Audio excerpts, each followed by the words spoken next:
Riverman, the second chapter, where we meet Roly-Poly, and Pops gets mad, the river gets inside me, and we listen to some Zeppelin.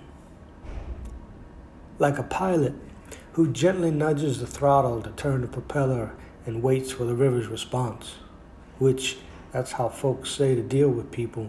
Don't force them, just give them a nudge in the right direction, because people are dealing with all kinds of currents in their lives. Most of them no one can clearly see. In that way, real gentle, I gave my mind a little shove to slowly bring it back to the current of the present, to what it didn't want to think about, but had to. The boat down alarm squawked across the whole river, like it was fussing at us to get to the tow, which the tow lay before us, not 100 feet away, and closing. A big flat field of giant steel boxes, gray and rusty brown with blue and green and white corrugated fiberglass tops, and threads of mist snaking through the spaces in between. In the distant middle of the tow, I could see the single beam of light ticking back and forth, back and forth. Again, I imagined you out there, your black eyes older than your years, in a white t-shirt, an orange life vest, 2 sleeves of tattoos on your muscled arms, head shaved except for a thick black shock of hair, slicked back with pomade, sweat, and mist. Pops' voice came over the radio at my shoulder. "Where's Roly-Poly at?" he said. Pops got on the intercom, making it crackle. "Roly-Poly, where you at?" "Downstairs," came Roly-Poly's voice over the radio. "Looking for batteries for the light." He talked like a kid, Roly-Poly did, high-pitched and kind of hopeful that folks would like what he was saying. "Aight," Pops said, "just come on." There was no reply from Roly-Poly. "Roly-Poly, let's go." Again, no reply. "Killing me," Pops said, still on the radio. "Y'all all killing me." "Aw, we're all right, Pops," I said. "We just like you, a little throwed off." "Killing me," Pops said. I looked up at him in the wheelhouse. Green lights from the dashboard controls lit his chest and neck and his whiskers and his wide nose and wider mouth. We were about 50 feet from the tow, and in the green light I could see Pops leaning forward, trying to see the water between the Galahad and the barges, trying not to crush no bodies, dead or alive. "Damn," Pops said over the radio. "Quattro, guide me in." I leaned out over the water toward the tow. Night cool radiated from the field of iron barges. I used my hand signals to tell Pops the closing distance. 1 finger equaled 1 yard.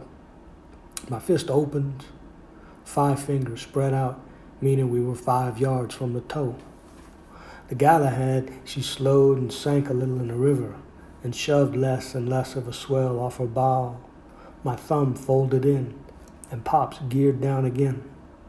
The whole night got a little quieter. I pulled down my pointing finger, then my pinky, then my ring finger. The Galahad slowing at each curl of a knuckle. At last, only my middle finger stood up straight. Anything to mess with Pops. The Galahad, she lurched and leaned forward to pause right off the edge of the tow. A current came from deep in the river and grabbed the steel of the Galahad's stern, coaxing her downstream. Then old Pops, captain to captains, he gave the prop half a turn. The Galahad moved forward, and the muscles in my legs used the movement to launch over that last bit of open water onto the deck of the barge.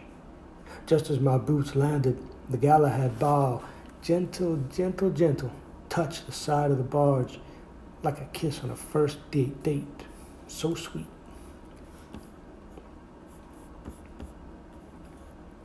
"Tell Roly-Poly to come on," I shouted into my mic.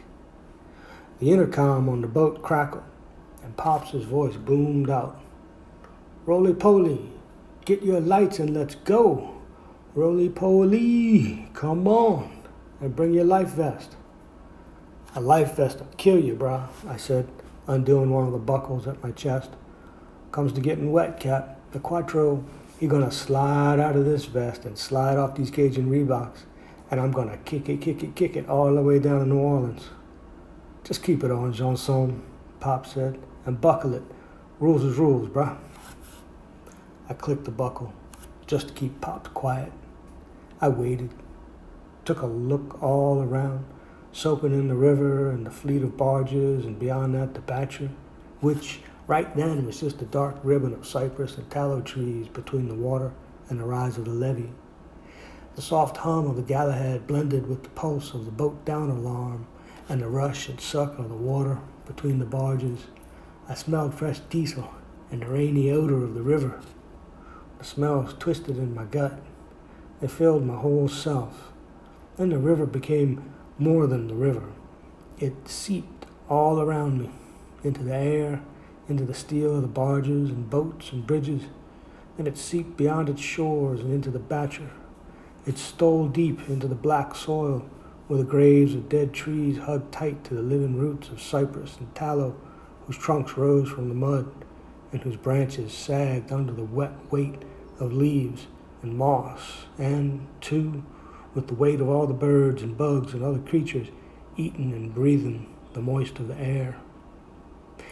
Then the river seeped beyond the Batcher and through the levees that held it on either side. My mind drifted with the water to the plants and animals, some alive and some rotten, in the layer of mud and soil that stretched from the levees and flowed under New Orleans, under the trees and suburbs, the playgrounds and shopping malls, and sloped miles and miles down through the parish fields of wild cane and weeds and swamp and woods to the salt marshes of the Gulf. The river soaked it all, through and through me, through you, because it had created all of it and all of us, and ever since has been trying to get it all back. A breeze chilled my mind, it chilled my neck, and the black night pressed on my head. My face tingled, my mind worked to bring me back. I tried to imagine what we were going to see. I grabbed the fiberglass barge lid, its fibers sticking into my palm, the pain bringing me back. I looked down at the steel deck of the barge, pressed my rubber heel into a weld line. I wanted to get grounded. Death on the river made me think of the strangest things. Pops came out to the wheelhouse balcony. He moved around, leaning out, getting a view. Look at Pops, I told myself. Look at him. In one of his hands was a cup of coffee. In the other hand, the intercom mic, its coiled wire stretching into the wheelhouse window. He stopped and put his meaty forearms on the rail. "Who made this coffee?" he said, pinching up his lips. "Y'all killing me." I made myself talk. "Where's Roly-Poly at?" I asked. "Probably down there watching them jazzercise tapes. Spandex puts a spell on him."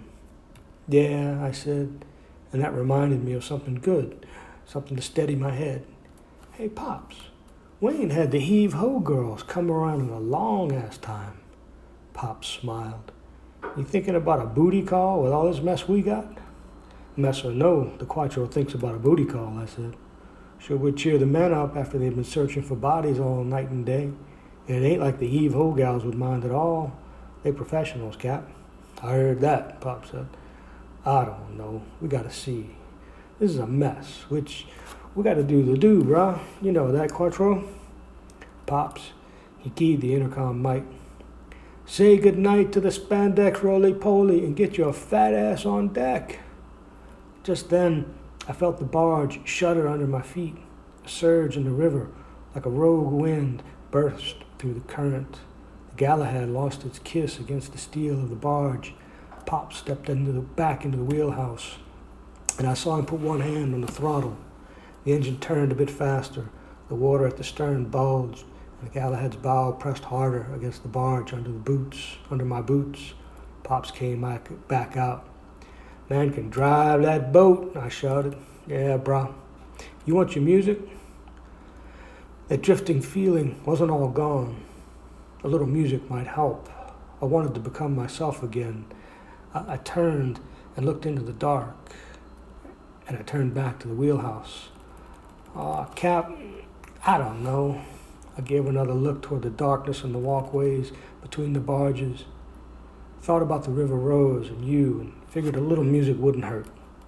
Yeah, give me Evermore, the loop one on the cassette. Pops disappeared inside the wheelhouse. The megaphone crackled on, and Jimmy Page's sweet mandolin notes leaked into the night, softening the pulse of the alarm. I lowered my head and took it in for a few moments, wishing Pops would kill the alarm. Then, below, from an engine room door, out poked a yellow mohawk. Under it was a round, pinkish face with two little piggy eyes and a little nose that was turned up and even piggier than the eyes. Roly-poly, I said. Come on, brah. And here he came, bounce walking, which you know how he used to do. Half walking, half bouncing, shirtless, the fat in his belly jiggling. A light was perched on his head, and his arms and hands were loaded down with gear. A big square battery, his orange life vest, a roll of silver duct tape, and a headlight for me. I shouted at him, close that engine room door, brah. You want to kill us too?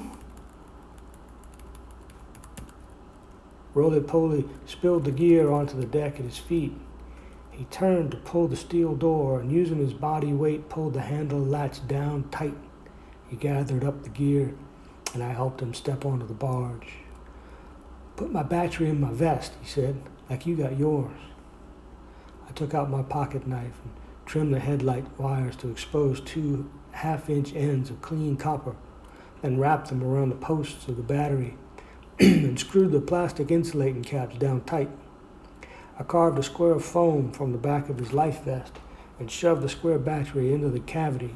Then I taped it down real good, so the upper part of the vest was more silver than orange, which I know it kind of defeated the purpose of the life vest, but them vests weren't much use on the river. On a lake, sure, but not on the river. Roly-poly buckled his vest and tightened it down over his round belly. Then he hooked up my light to my battery. I was getting Roly-poly to add some tape over the boat radio attached to the back of my vest when Pop shouted down to us, Quattro, Roly-poly, don't be careful out there. Don't be no heroes. Keep on radio, channel 8, and turn your lights on. We switched on our headlights, turned our back to the Galahad, and headed into the tow. I keyed the mic. Man, Pops, that alarm is killing me. Can't we cut it? Ain't no need. The alarm stopped. Once inside the tow, all we could hear was the water rushing between the barges and Jimmy Page's mandolin notes dancing in the darkness. My fingers played a couple guitar notes in the air. We paused. I told Roly-poly to turn off his light. But Pop said, brah, our eyes will adjust, I said. You'll see just fine. We waited as our eyes settled into the dark. Just like I said, soon we could see where to walk and where the metal met water. Ahead, I could make out a valley of steel between 2 barges loaded with rusting scraps of wrecked vehicles. Far ahead was a little beam of light ticking back and forth, back and forth. Okay, brah, I said over my shoulder. Let's go find what we don't want to see.